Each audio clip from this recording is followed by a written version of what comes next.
Fala, Renan, bom dia. Tudo bem?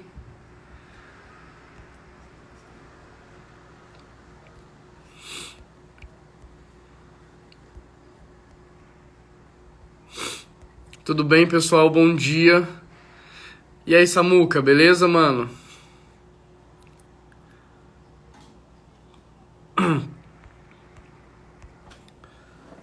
Vai compartilhando aí, manda no aviãozinho aí pro máximo de pessoas que vocês puderem.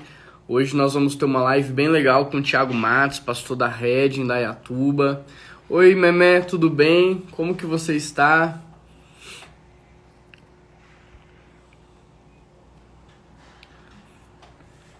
Tudo bem, Thiago? Thiago participou bastante da live ontem. Fiquei bem feliz, viu, Thiago? Sua participação lá abrilhantou a live. Foi bem legal. Fala, João, tudo bem? E aí, Memé, como estão as coisas aí em São Paulo, Vinhedo? Como é que tá o Gui, a família? Bom dia, Brunão, tudo bem? Brunão, topa gravar uma live depois também? Ia ser legal a gente bater um papo aqui, o que que você acha? E aí, Ulisses, bom dia. Tô esperando o Thiago entrar, já vou convidar o Thiago aqui para participar conosco. Só tô esperando ele entrar aqui na live. E eu já chamo ele. Tudo bem, Mônica? Bom dia. Brunão, então eu vou te chamar no WhatsApp pra gente agendar, hein? Vai ser legal. Memé, manda um abraço pro Gui, hein? Saudade do Gui, saudade de vocês, saudade dos seus pais. Que família, viu? Você tem uma família maravilhosa. Vou chamar o Thiago aqui no WhatsApp para ele entrar e eu já compartilho a tela aqui com ele. Thiago Matos é um cara sensacional, vocês vão ser muito inspirados por Deus hoje aí.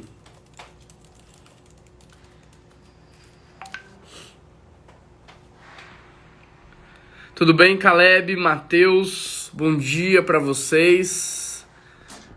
Hoje nós vamos conversar com o pastor Thiago Matos, da Rede, em Dayatuba. Se você não conhece, vale a pena conhecer essa igreja. Depois pesquisa aí no YouTube.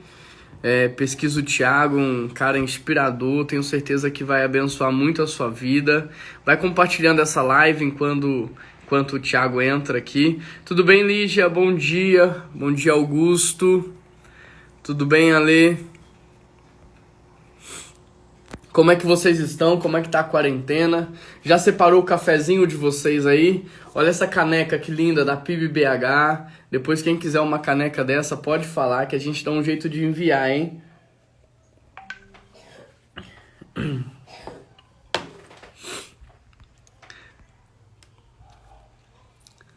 Cadê o Thiago? O Thiago tá aqui já. Deixa eu ver se ele entrou. Memé, faz um favor pra mim, dá uma chamada no Thiago Matos aí.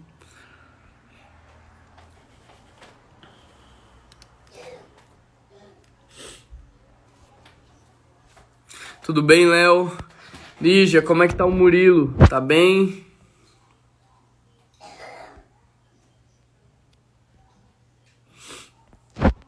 Como é que tá essa quarentena aí? Quem que tá trabalhando?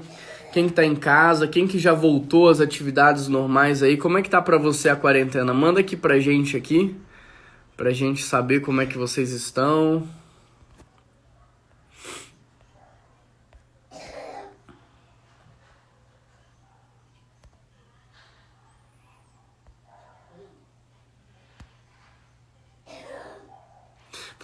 Boa ideia, hein, Thiago? Fazer o sorteio de uma caneca.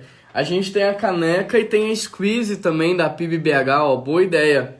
Vamos fazer isso. Vou organizar aí um sorteio aí de uma squeeze e de uma caneca. Vai ser bem legal. Modéstia à parte, ambas ficaram muito bonitas, né?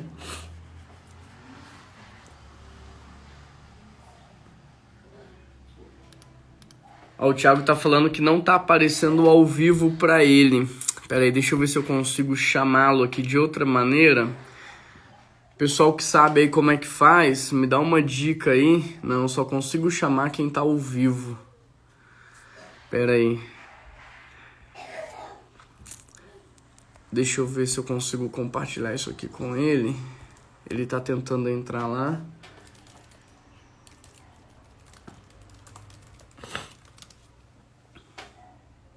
Memé, eu mando pra Vinhedo. Você prefere a squeeze ou você prefere a garrafinha? Pra você não tem nem sorteio, viu, Memé? Pra você vai ser presente mesmo. Ou se você quer a caneca, ó. Me fala aí, eu vou mandar pra você. Ó, o Thiago já tá entrando. Compartilha aí, vai enviando aí. Pega o aviãozinho que tá embaixo aí. Manda pro máximo de pessoas que você puder. Fala, meu querido, bom Fala, dia. mano, tudo bem? Tudo bem, graças a Deus. E você? Tá me ouvindo bem aí? Tá funcionando? Tô, a sua imagem deu uma travadinha, mas voltou aqui agora. Tá, então beleza. E Deixa eu ver se você, eu tá tô no ouvindo iPhone. bem? É, vê o Wi-Fi aí porque o seu tá travando.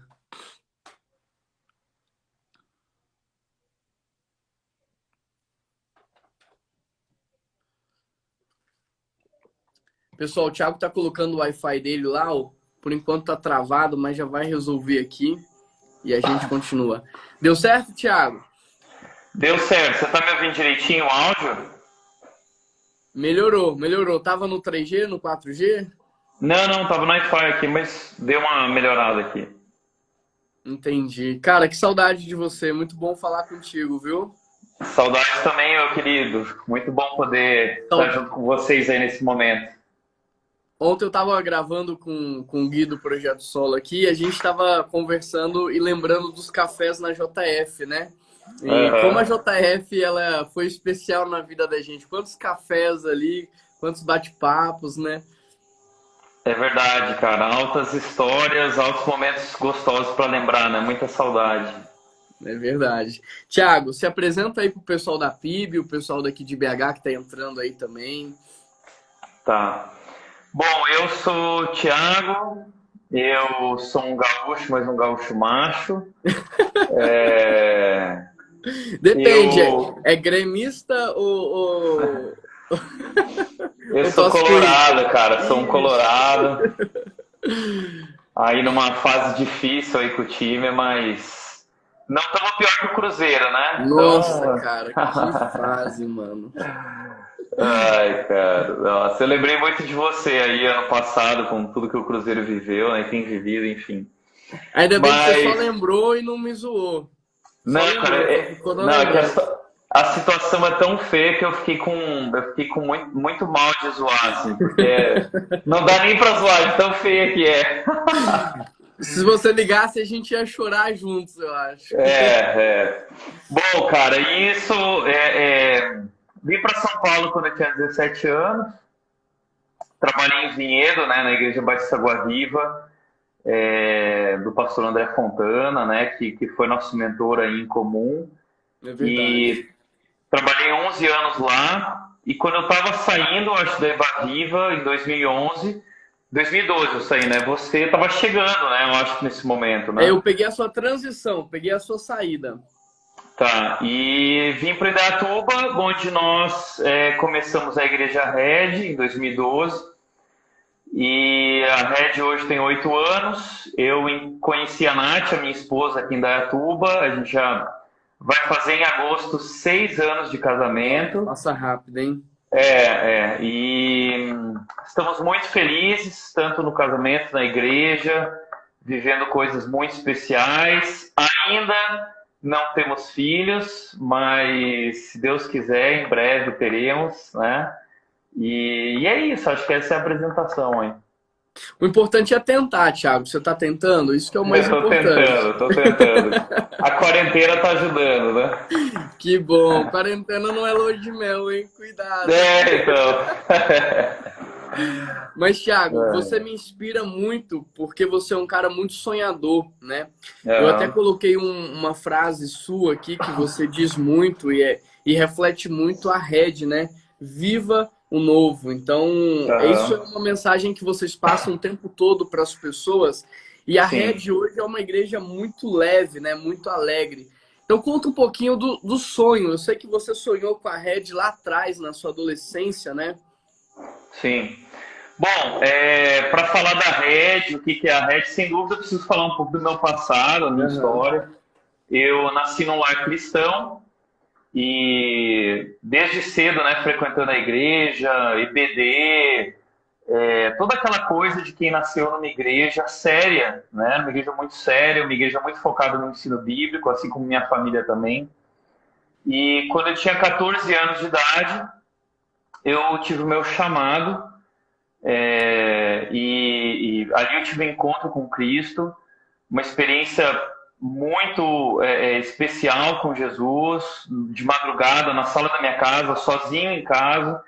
E ali eu entendi que Deus estava me chamando para o ministério pastoral de tempo integral. Eu sabia que eu ia servir a Deus, não sabia como nem onde, mas eu sabia o porquê, né? Ali eu recebi o meu chamado. E desde aquele momento eu tive uma grande paixão por falar de Jesus, pregar o evangelho. Eu queria levar meus amigos não cristãos para a igreja onde eu servia, onde eu trabalhava, que eu amava. E eu sou surfista, né? Comecei a surfar com 13 anos e eu queria levar meus amigos surfistas, a galera, para a igreja. E eu falava de Jesus para eles, e quando eu levava eles na igreja, eles perdiam todo o interesse, porque eles não entendiam nada. Eles falaram: Thiago, eu não entendo nada, eu não consigo me encaixar nessa igreja. E eu não conseguia levar meus amigos para a igreja de jeito nenhum. Então eu comecei um trabalho durante a semana com eles, com aprovação da liderança. Isso eu tinha 15, 16 anos já. E através de um relacionamento com eles, eu fui conquistando a confiança deles. Eu ganhei eles relacionalmente para ganhar eles teologicamente. Então primeiro eu me conectei com eles, né? Paulo fala em 1 Coríntios 9 que ele fez de tudo para com todos, né? Com os judeus ele se conectou de uma forma, com os que não eram judeus ele se conectou de outra forma, e ele procurou estabelecer um ponto em comum, ele fala. E aí eu criei uma conexão com eles para poder, eu sempre falo aqui na igreja, se conectar para compartilhar. É isso. Então, aí eu comecei a me conectar com eles, e um dia um deles virou para mim e falou assim: Thiago, o dia que você construir uma igreja, nós vamos frequentar a sua igreja. E ali Deus colocou o sonho de um dia eu construir uma igreja que se preocupasse em construir pontes, né, para compartilhar o evangelho. E é isso que a Red é a realização desse sonho. Quando eu cheguei aqui em 2012, eu entendi que Deus tinha me trazido para cá para começar essa igreja que Ele tinha colocado no meu coração.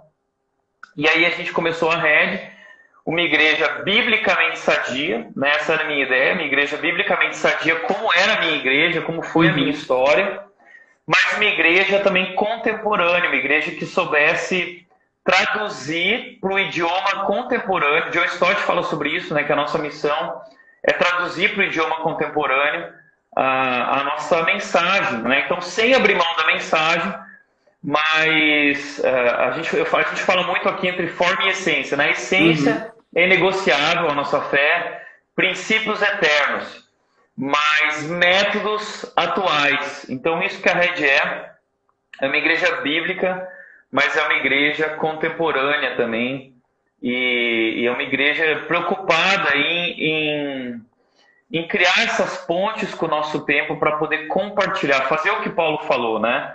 Achar um ponto em comum aí para compartilhar o evangelho. Então, essa é a ideia da Red. A gente construiu essa igreja pensando também muito em como levar o evangelho para aquelas pessoas que nunca ouviram o evangelho. Enfim, é isso um pouco. Eu tive o privilégio de conhecer a Red desde o início, conhecer os espaços que vocês passaram, né? E eu sempre vi uma preocupação muito grande de apresentar Jesus Cristo, né? Jesus Cristo é a centralidade da Red.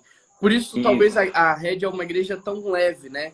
Você fez uma série há muitos anos atrás, eu não me lembro quando, que você trabalhou a ideia do que Jesus desconstruiria, o que Jesus desfaria, né? E você se lembra de alguns pontos que você trabalhou nessa série do que Jesus desfaria hoje nas igrejas ou na igreja? Tá. Lembro, cara. Eu acho que esse tema, o que Jesus desfaria, estava ligado a uma leitura que eu fiz na época do meu chamado, que se chamava O que Jesus faria. Marcou muito a minha vida, né? E o que eu propus nessa série foi pensar também, não somente o que Jesus faria, mas o que Jesus desfaria. coisas que nós fazemos em nome de Jesus que ele jamais faria. E tem muita coisa que hoje a gente faz em nome de Jesus que ele não faria, que ele não aprovaria. E uma das coisas que eu falei na série foi que Jesus desfaria a religiosidade. É isso. E eu lembro que na minha adolescência, eu digo que a Red está muito baseada nessa experiência que eu tive com Cristo, porque eu fui levado da religiosidade para um relacionamento. E eu percebi aos 14 anos que eu sabia tudo sobre a Bíblia, tudo sobre Deus na teoria, na teologia, mas eu sabia pouco sobre Deus a partir daquela experiência de Jó, dessa perspectiva de agora os meus olhos te veem, né? Eu me identifico muito com o Jó a partir daquela experiência com Cristo aos 14 anos, quando ele disse, antes eu te conhecia só de ouvir falar, mas agora os meus olhos te veem. E ali eu tive um encontro com Cristo, onde eu passei a ter um relacionamento com Deus. Não era uma questão de religiosidade, né? Mas era uma questão de relacionamento. E desde o começo eu propus na Red que eu queria que tudo aqui fosse baseado nesse relacionamento com Jesus. Não é sobre seguir uma religião, ou cumprir umas regras, ou seguir normas de um livro, mas é sobre conhecer uma pessoa, se relacionar com essa pessoa que se chama Jesus, que é a verdade do cristianismo, e a partir desse relacionamento ter uma vida transformada. E é aí que está baseado também o Vivo Novo, né? Porque eu já ia perguntar isso. Isso é o Viver o Novo, né? Isso é o Viver o Novo, porque 2 Coríntios 5,17 diz, se alguém conheceu Jesus, é uma nova pessoa. As coisas antigas ficaram para trás e tudo se fez novo. Então, a missão da Red está baseada nessa experiência que eu vivi. A missão da Red é levar as pessoas a um relacionamento crescente com Jesus. Essa é a nossa missão.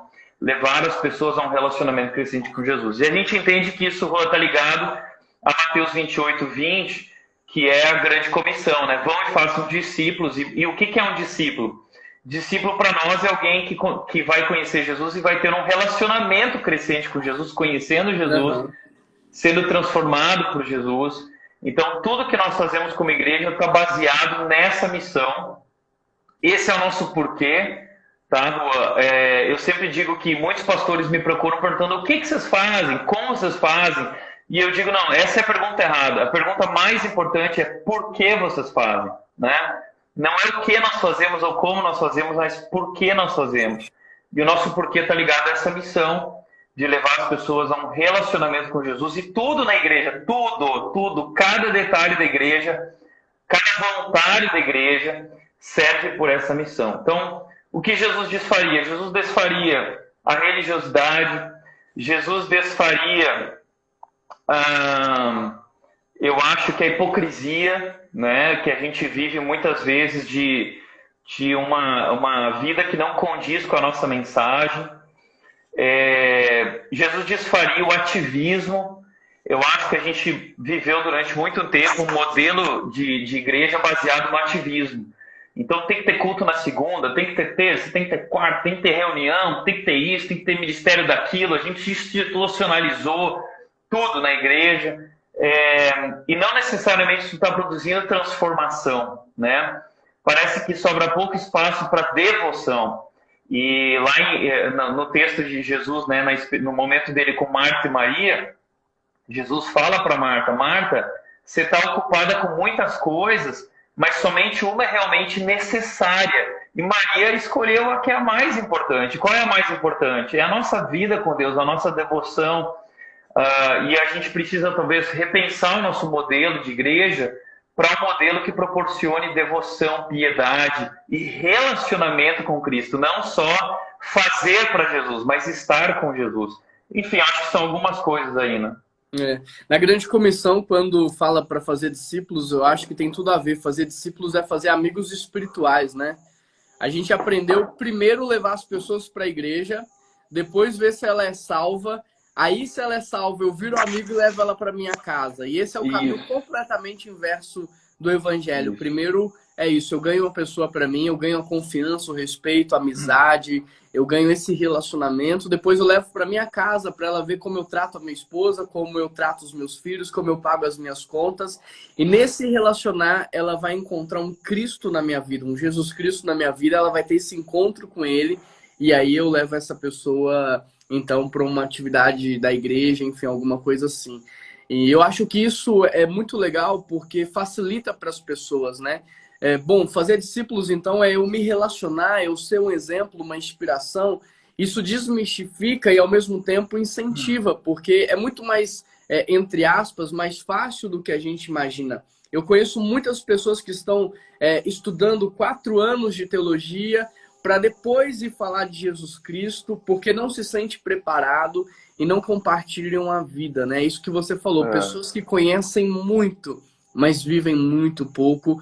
E o viver o novo é encontrar esse Jesus Cristo na caminhada, é encontrar esse Jesus no caminho, né, cara? Isso é sensacional. E, Rua, uma coisa que você falou aí é exatamente isso que a gente trabalha aqui, de que às vezes eu ouço as pessoas falando, mas as pessoas têm que ir para a igreja por causa da palavra, as pessoas têm que ir para a igreja por causa de Cristo. E eu concordo com isso é o ideal. Mas não é o real, porque o não cristão ele não conhece a palavra. O não cristão ele não conhece Cristo. E o primeiro contato que ele vai ter com a palavra e com Cristo é através do nosso relacionamento, através da nossa vida. O Billy Graham dizia que nós somos a Bíblia que o mundo está lendo, né? Então, primeiro, o não cristão se conecta relacionalmente para depois se conectar teologicamente com a sua igreja, né? Então, é isso aí, cara. Primeiro começa o nosso relacionamento, a nossa proximidade, o nosso amor, nosso envolvimento com essa pessoa e nosso testemunho da palavra para a vida dessas pessoas. E aí a gente ganha confiança para compartilhar essa mensagem poderosa. E você falou uma coisa, né? A Red é uma igreja muito focada no não cristão, né?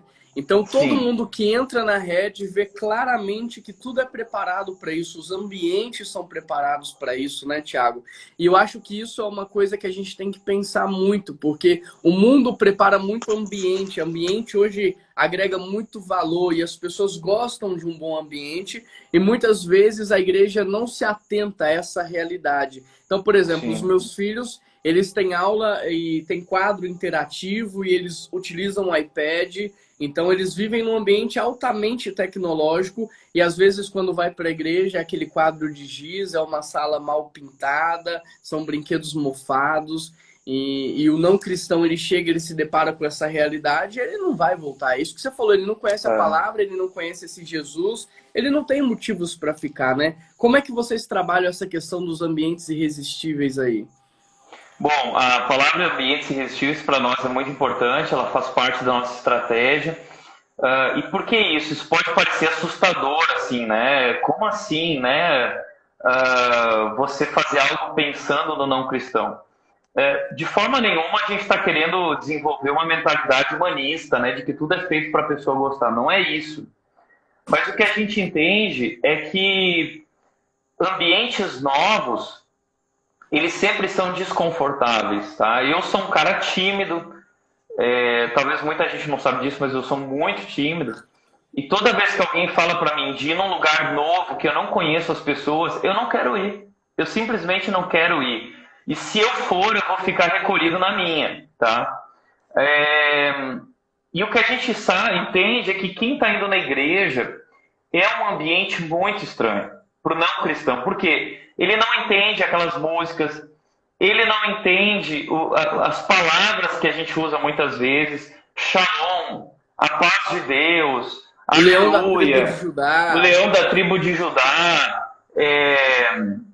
Às vezes a gente canta aquela música, né? Incendeia, Senhor, a tua igreja. O não cristão olha para gente, esses caras são malucos, né?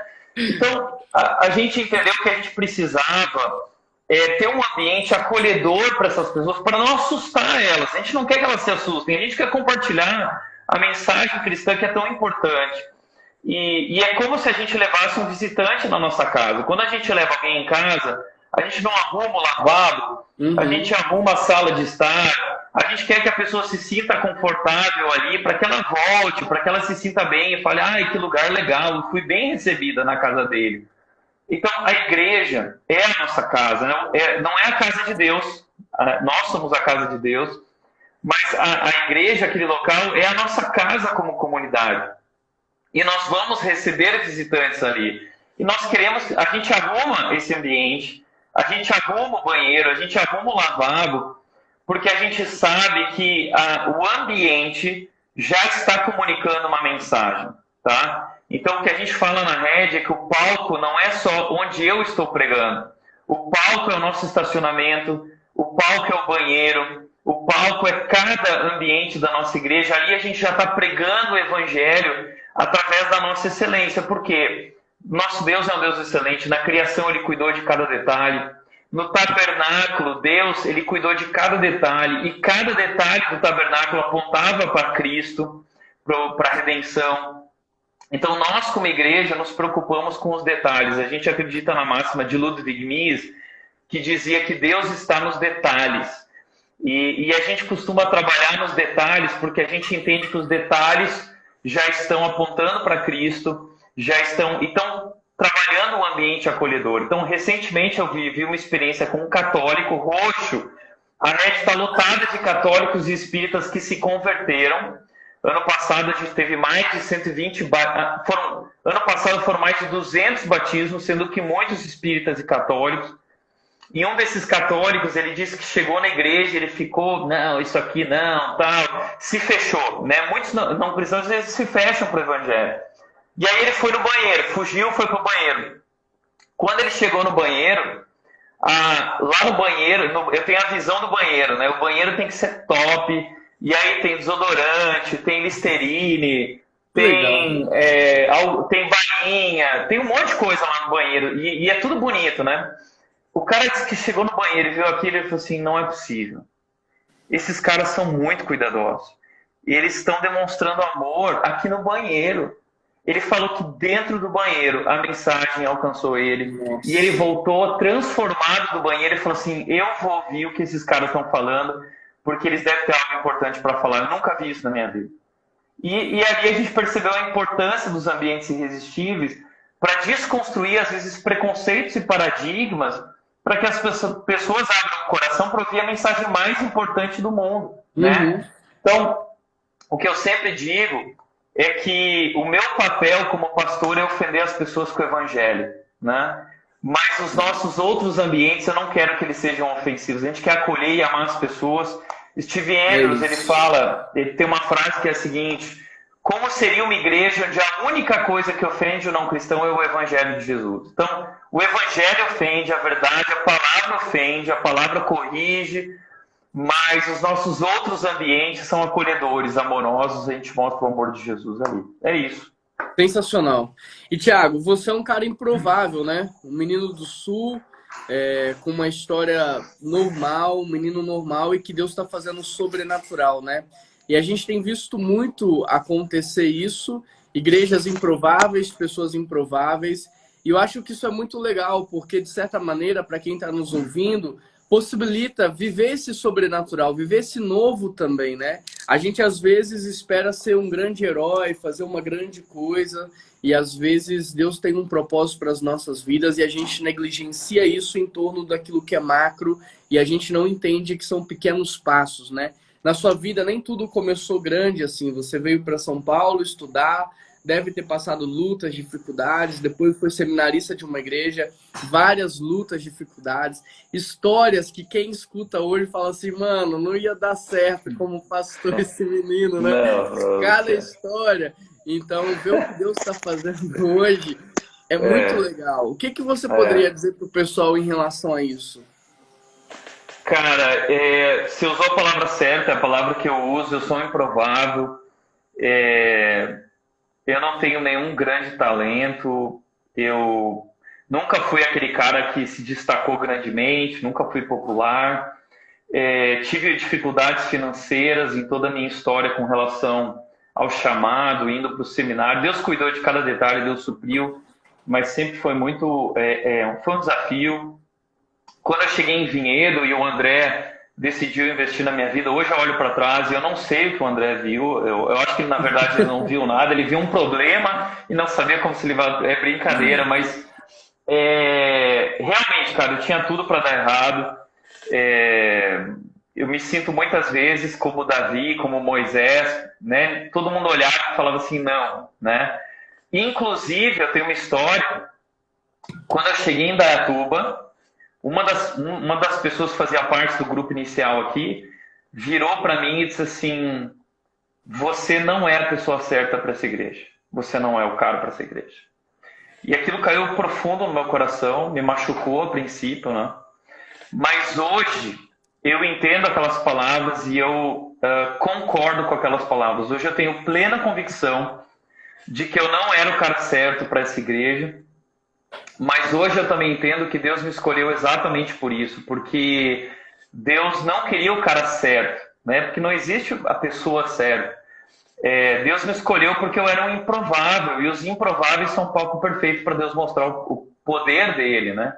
Então, o que eu queria dizer para todo mundo é que se você é uma pessoa improvável, é muito provável que Deus escolha te usar. Porque pessoas improváveis estabelecem o palco perfeito para Deus revelar o poder dele, a grandeza dele. Hoje na Red eu vejo que é isso, cara. É pura graça de Deus, é bênção de Deus, não tem explicação, é Deus, né? E então eu fico muito feliz por isso e que isso sirva de inspiração, encorajamento, uma injeção de ânimo para quem aí vive dúvidas, né? Será que eu vou conseguir? Eu já digo, você não vai conseguir, é Deus quem faz. Então seja dependente dele para tudo e sim, as coisas podem acontecer de acordo com o poder de Deus. Como que é a frase? Pessoas improváveis são um palco perfeito para Deus, é isso? Pessoas improváveis são um palco perfeito para Deus mostrar sua grandeza. Uau, é isso. Poder. É isso. Olha, se você é um improvável, então, e tem alguma pergunta, alguma dúvida para o Thiago, para a Red, alguma curiosidade, tem uma interrogação aqui embaixo, manda para a gente. No final da live a gente vai tentar responder algumas dúvidas, algumas perguntas. Thiago, fala um pouquinho da importância dos seus pais, do relacionamento com seus pais. Eu acho que isso é a sua história em relação a isso é tão legal e tão importante. Puxa, eu sempre fico muito emocionado quando eu falo dos meus pais, porque eu nasci num lar muito especial, pais que amavam muito, que amam muito a Deus, e eles se dedicaram à tarefa de ensinar os filhos a amar a Deus. Isso foi o maior objetivo de vida deles, e foi muito legal. Eu tenho várias histórias para contar desse relacionamento com eles. Mas uma coisa marcante foi que eu sempre brinco que na minha casa não tinha decoração, a minha casa tinha versículos bíblicos. Então, a minha casa foi enfeitada com a Bíblia. É incrível isso. Eu acordava de manhã, tinha versículo na cama, tinha versículo no armário, tinha versículo no corredor, versículo no espelho do banheiro, eu escovava os dentes com o versículo lá. Na sala de casa tinha versículo. E na mesa de jantar, de café da manhã, na cozinha onde eu fazia as refeições, tinha um versículo gigante em letras garrafais escrito: ide por todo mundo e pregai o evangelho a toda criatura. E eu costumo dizer que aquele texto foi sendo inculcado na minha mente, no meu coração, até o dia que aquelas palavras saltaram da parede e vieram parar dentro de mim.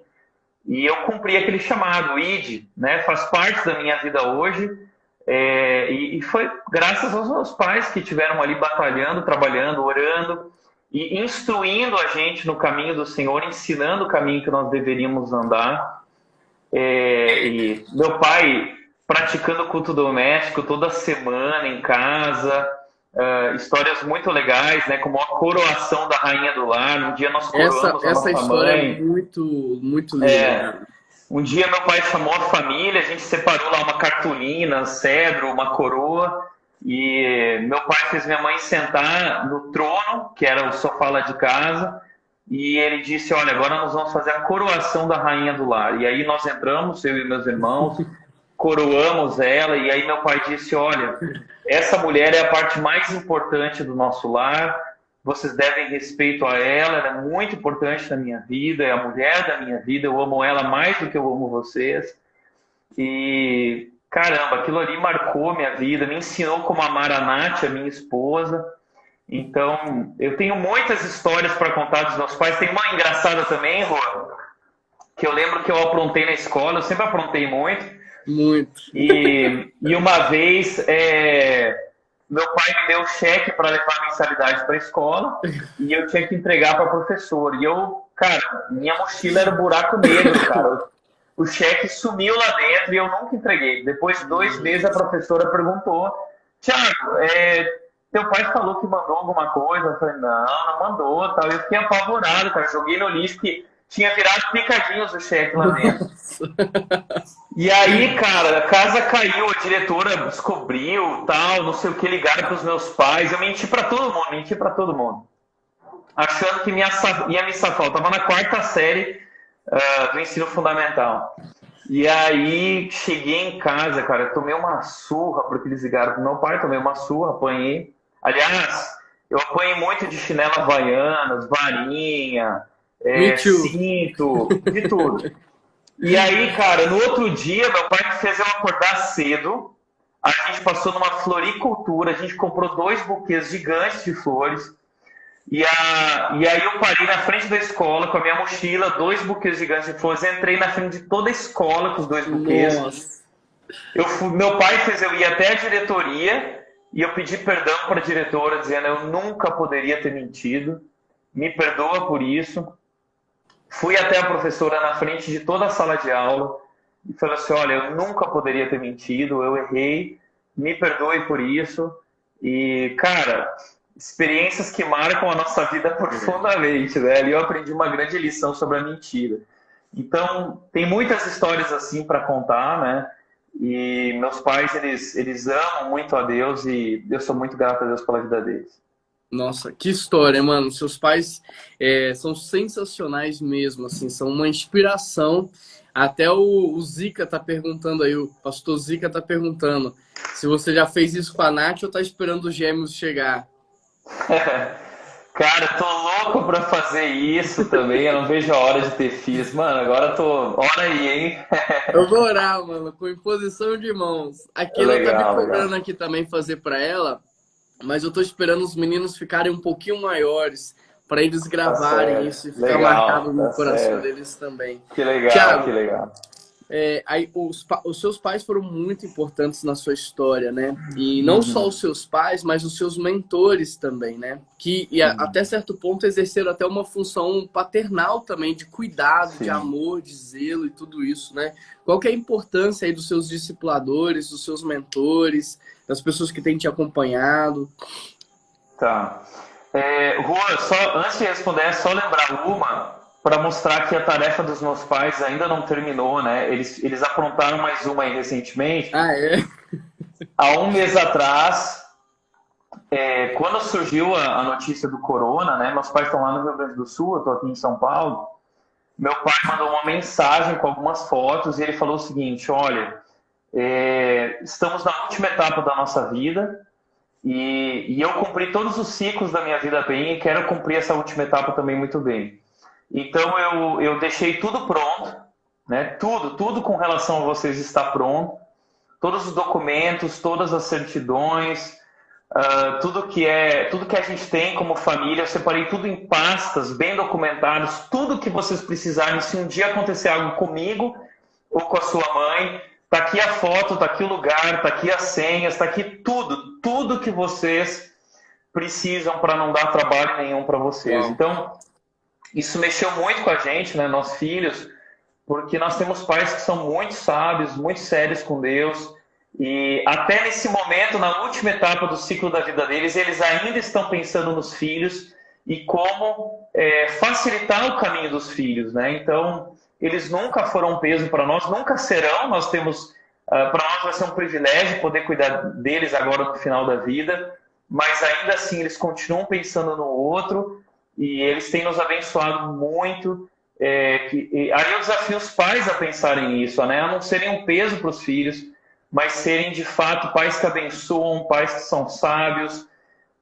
pais que são uma referência, meus pais são uma referência. Então, desculpa, fecha Não, que isso. parênteses. E vamos pensar na próxima pergunta aí, né? Mentores. Bom, eu tive mentores desde o começo da minha vida. Primeiro, meus pais. Depois, com 13, 14 anos, os presbíteros da minha igreja. Eu tive 2 mentores, o pastor Vitor Michel, um grande homem que marcou minha vida, e o presbítero Ildomar, que era um cara lá no sul que saía comigo para me mentorear e perguntava: Thiago, como está o coração, como está a escola? Eu tinha 13 anos, imagina, 14 anos. Foi um cara que fez muita diferença na minha vida. Depois eu fui para São Paulo, o André se tornou meu mentor durante 11 anos e foi essencial. E hoje meu mentor, o pastor Josué Campanhã, além do André também ainda, claro. Assim, rua muito difícil de escrever, mas eu não teria conseguido sem mentores, tá? Eu tenho a plena convicção de que foi Deus quem colocou eles na minha vida. Eles me ajudaram a tomar decisões certas, eles me confrontaram, eles me corrigiram, eles me desafiaram, eles me inspiraram, né? O André é uma grande referência, um cara que me inspirou muito, assim, que mudou a minha cabeça sobre igreja. Tem um amor muito grande, tem que falar isso, eu não sei se ele tá vendo, vai ver, alguém vai falar para ele, fala: não, o Thiago falou que ele te ama, que ele é louco por você. E se alguém falar para ele, fala que eu também amo muito, que eu sou louco. Cara, assim, eu tenho uma profunda gratidão pelo André, assim, porque eu nunca vi um pastor fazer o que o André fez. Eu nunca vi, eu acho que não existe um pastor no Brasil que fez pelos seus discípulos e mentoreados o que ele fez por nós. É um absurdo, cara, é um absurdo. E graças ao que ele fez, o investimento dele, é que nós chegamos onde nós chegamos. Eu tenho plena convicção disso, que o nosso segredo foram os nossos mentores. Isso. Então a minha dica busque um mentor, né? Submeta-se ao seu mentor. Eu sempre me submeti aos meus pais, aos meus mentores, presbíteros, liderança, em tudo. A minha trajetória inteira é uma trajetória de submissão. Thiago, cheguei a...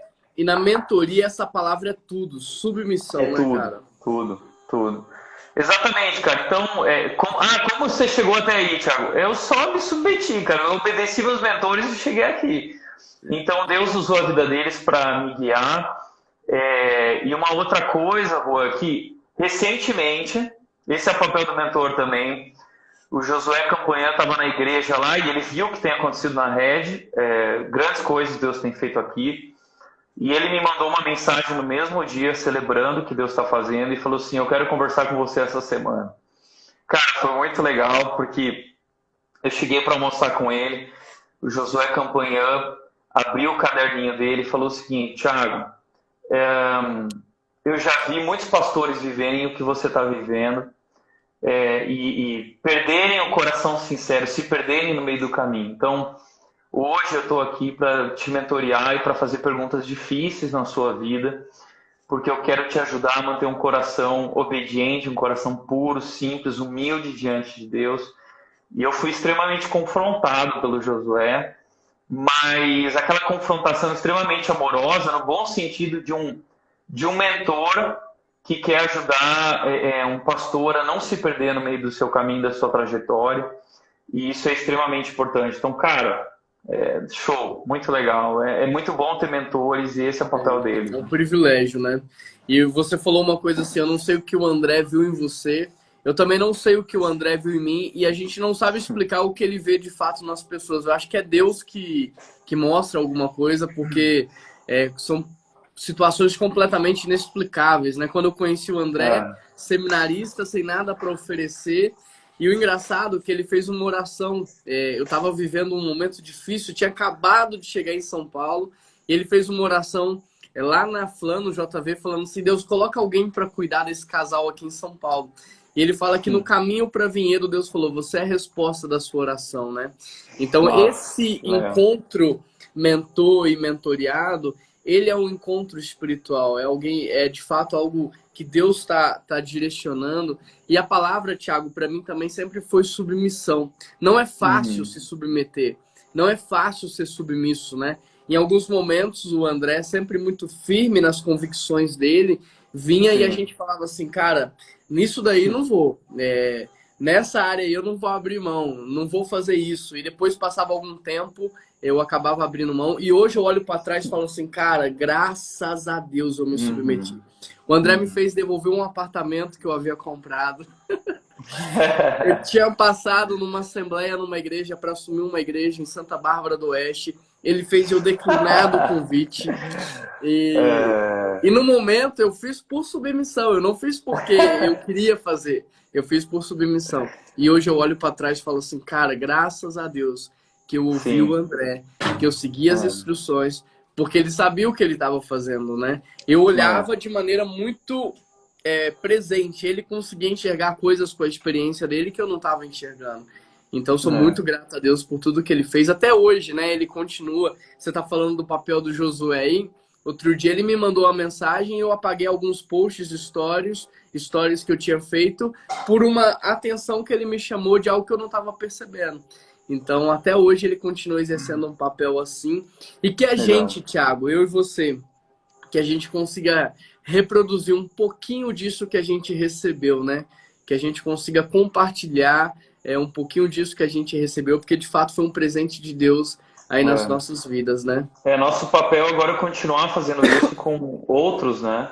E os próximos também, né? Então, O André foi fiel ao que ele recebeu isso aí do. Fugiu o do nome Ari, agora. o Ari Veloso. Ari Veloso, do pastor Ari Veloso, e ele conseguiu reproduzir isso na gente. E que nós possamos ser Moisés nesse sentido e não Josué, né? Que da gente venha nascer uma geração apaixonada por Jesus, apaixonada por Deus e que viva um Verdade. relacionamento intenso, né? E eu acho que você tem feito isso muito bem aí na rede, olhando para os meninos, o Abner, o Cata e tantos outros aí, são família, né? Um grupo de amigos trabalhando juntos, né? Cara, é maravilhoso. É um modelo de trabalho, de gestão, que eu acho que é um modelo novo que o mundo já acordou para perceber, né? A gente vê empresas como o Google, e o modo como se trabalha, uma gestão mais simples, uma gestão mais ágil e uma gestão também muito mais próxima, né? E a Red, a gente vive muito isso aqui, Rô. A gente é muito próximo, a gente tem um ambiente muito leve, um ambiente muito criativo. A casa proporciona um ambiente resistivo também para trabalhar e é um ambiente muito produtivo também. Todos eles, apesar de tudo isso, ainda são muito mais produtivos ainda, né? Então, eu acho que as igrejas precisam repensar os modelos de gestão, os modelos de organização que muitas vezes estão impedindo a equipe de ser criativa e produtiva. E graças a Deus nos abençoa aí com esse relacionamento que também produz um ambiente de mentoreio, de apoio mútuo, né, de prestação de contas. Então a gente caminha junto, a gente está junto o tempo inteiro, compartilha, chora, ri. E mais ri do que chora, porque é zoeira sem fim, né, cara? Modelo organizacional da zoeira. Mas funciona, cara, legal. E isso a gente aprendeu muito bem com o André, né, cara? A Ibaviva é um Exatamente. ambiente muito amigável, muito familiar. A Ibaviva é uma Bem-humorado, né? família, né? Então, Isso. bem-humorado, leve. Então, o ministério, muitas vezes, ele já tem uma carga pesada, emocional, espiritual, e a gente não precisa ser uma equipe pesada, uma igreja pesada. Eu acho que a gente pode Isso. aliviar no que dá para aliviar, e a gente Sem aprendeu dúvida. muito bem isso com o André, com a informalidade dele, né? Esse jeito dele de ser informal. Eu acho que, de fato, ele nos ensinou muito. A gente tem tentado recriar muita coisa assim aqui na PIB também. Tem algumas pessoas que estão nos assistindo aí que fazem parte da equipe, né? E é isso, a gente tem sido amigo, a gente tem sido família, a gente tem dado muita risada. E o mais interessante é que são justamente nesses momentos de risada e descontração que vem um insight, que vem uma ideia, que surge algo e Deus nos surpreende aí nessas questões, né? O desafio nosso aqui é muito grande, né, Tiago? Nós somos uma igreja de 108 anos, é uma das primeiras igrejas da cidade aqui, no Marco Zero, tradicional histórica, E a gente está vivendo esse momento do novo mesmo, de ser uma igreja mais leve, mais amorosa, mais família, mais centrada em Jesus Cristo. E Deus tem feito algo sobrenatural aqui. Eu acho que a gente ser leve faz com que a igreja seja leve também, né? É isso mesmo, cara. É isso mesmo. Deixa eu ver se tem alguma pergunta. Pode falar, vai falando o que você ia falar aí. Não, cara, eu acho muito legal aí ver o que você está vivendo como igreja, uma igreja tão importante, com uma baita história. E sem dúvida Deus ainda tem muito para fazer aí através da PIB, através da vida de vocês. Deus abençoe, cara. Vocês fazem parte das nossas orações. A gente está muito feliz de ver os frutos já que Deus tem produzido aí, né? Amém. Obrigado, cara. Obrigado. O pessoal gostou muito da live aqui, muita gente elogiando, falando. A própria Marissa aqui, olha, muito inspirador. A mentoria é algo fundamental, o Zica. E sobre a mentoria, o mais legal é que ela não é algo formal, estritamente formal, né? Pelo contrário, ela é informal, é na vida, é na caminhada, é no relacionamento. Isso foi uma desconstrução para mim na Ibaviva também. Sim. Porque eu queria sentar na mesa e receber do pastor ali a direção. Mas foi na amizade, foi na casa, na vida, no jogo. Eu lembro que o André ele sempre falava assim, eu não vou separar um tempo aí para ficar com vocês. Se vocês querem ser mentoreados, vocês colhem em mim, vem atrás de mim aí. E, cara, ele abriu a casa dele, né? A gente comia na casa dele, jantava, dormia lá, cara. Nossa, muito, como foi bom, né? E é isso que eu vejo você fazendo com os meninos, né? Vocês estão jogando, vocês estão juntos, vocês estão nas casas. E esse é o nosso desafio aqui em Belo Horizonte. Belo Horizonte, hoje até o Zica está perguntando, ela é praticamente a capital evangélica do país, é o maior número de igrejas por metro quadrado, e é o lugar onde você tem as megas churches, né? Lagoinha, 90 mil membros, Getsemane, 45, Central, 19, 18 mil membros. Mas é uma capital muito religiosa, extremamente religiosa, com uma idolatria religiosa em bandas, títulos, nome, templos. E a gente tem tentado desconstruir isso e ser uma igreja leve, ser uma igreja focada em Jesus Cristo. E eu acho que isso tem feito diferença. As pessoas estão buscando isso, estão buscando Jesus. Elas estão com fome e sede de Jesus Cristo, né? Elas estão cansadas dessa religiosidade, de títulos, de nome. Eu acho que o que elas estão sedentas é para um relacionamento. E aí já é a pergunta do Júnior aqui, né? Como fazer uma igreja tão antiga viver o novo? Eu acho que é isso, é a gente voltar para a essência. É a gente abrir mão do que é desnecessário e a gente focar no que é essencial. E é relacionamento, é Jesus Cristo. Eu acho que é isso. Você tem alguma coisa a acrescentar na pergunta do Júnior aí? Eu acho que é exatamente isso, Rô. Eu acho que é tentar ensinar para essas pessoas a diferença que existe entre aquilo que é essência e aquilo que é forma, né? E que a essência é negociável, mas que a forma ela pode mudar ao longo do tempo e ela precisa mudar. Por quê? Porque cada geração tem suas características, né? E sua forma de viver, de falar. E muitas vezes as antigas gerações querem que a coisa seja mantida como foi legal para eles. Mas com isso acabam perdendo a nova geração, né? E muitas igrejas estão a uma geração de morrer. Por quê? Porque se elas não transmitirem a fé para a próxima geração, vai morrer. Mas como transmitir a fé para a nova geração, para a próxima geração? Nós precisamos transmitir na linguagem deles e de uma forma que alcance o coração deles. Então, essa é a tarefa de qualquer igreja, especialmente uma igreja que já tem mais anos, que foi construída por uma outra geração. Agora essa igreja precisa pensar nessa nova geração e cumprir o chamado bíblico de uma geração contará a outra geração as maravilhas e grandes feitos de Deus. Então agora é a hora da gente passar o bastão para a nova geração e entender que a igreja é deles, né? E a igreja para eles contarem também para a próxima geração. Então abrir mão de muita coisa que é nosso gosto pessoal, na forma, para que a gente possa entender agora o que é importante para eles, o que comunica com eles, o que se conecta agora com eles. Então, essa é a minha dica, né, nesse sentido, fazer a igreja pensar nisso e entender o que eu falo muito aqui que o Steve Jobs falava, que a gente não pode olhar para as mudanças sempre como uma ameaça. às vezes as mudanças também são oportunidades. E muitas mudanças que o mundo está vivendo, talvez esse momento online agora, dos cultos online, estão mostrando isso. Da gente parar de ver o mundo digital só como uma ameaça e ver que ele também é uma oportunidade, apesar de que a igreja nunca vai se tornar só online. O culto é presencial, nada substitui isso. Mas esse mundo online nos dá a oportunidade de pregar o evangelho como a gente nunca pregou e alcançar pessoas que a gente nunca alcançou. É isso. Interessante porque na multiplicação dos pães, Jesus ele enxerga um problema, ele tem compaixão, mas ele usa as gerações, né? Ele comunica com os discípulos o problema, manda os discípulos resolver, mas a solução está na interseção entre as gerações. Porque André vai para o meio da multidão e ele encontra um jovem, ele encontra um adolescente, né? E o adolescente tinha a solução. E a solução veio da interseção entre as gerações. E é exatamente isso que a gente está vivendo hoje. Essa pandemia ela tem acelerado futuros. Coisas que estavam em andamento, mas que se tornaram realidade.